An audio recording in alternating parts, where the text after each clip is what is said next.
अपने वतन का जर्मनी में दाखिल होने पर पुरजोश इस्तकबाल। जर्मनी ने जिस तरह तारकीन वतन का इस्तकबाल किया है उसे तारीख़ में याद रखा जाएगा। इंतहाई कठिन सफ़र और मसाइल के बाद तारकीन वतन को आराम, अमन और खुशी नसीब हुई है। बिछड़े अपने प्यारों से मिले तो जज्बात उमड़ आए।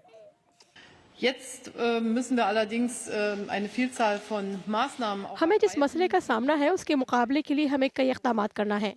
वक्त आ गया है कि यूरोपीय यूनियन अपना किरदार अदा करे। हम यूरोपीय इक़दार पर बहुत यकीन रखते हैं, इसलिए यूरोप को अपना असल चेहरा दिखाना चाहिए। लेकिन जर्मनी से दूर हंगरी के कैंप में मौजूद तारकीन वतन अभी अपनी मंजिल से बहुत दूर हैं। वो मायूस नहीं और अपना सफ़र जारी रखना चाहते हैं। The situation is very sad. सूरत हाल बहुत ख़राब है। हर एक को यहाँ सर्दी का सामना है और सब थके हुए हैं। हम यहाँ मज़ीद नहीं रुकना चाहते, लेकिन यहाँ बसें काफ़ी नहीं।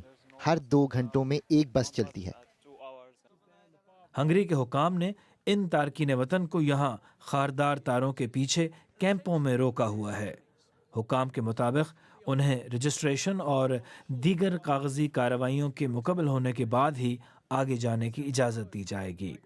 हंगरी के वज़ीर आज़म का कहना है कि उन्हें अपनी सरहदों की हिफाजत करनी है और ये लोग पनाह गुज़ीन नहीं बल्कि तारकीन वतन हैं।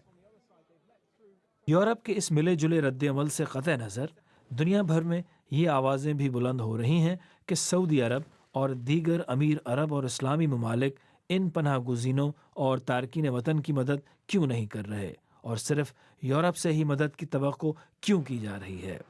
लेकिन जब तक इस्लामी ममालिक से ऐसे इक़दामात हों, जंग और तनाज़ात से मुतासिर ये लोग यूरोप की सरहदों पर बैठे मदद के लिए तकते रहेंगे। Javed Soomro, BBC news.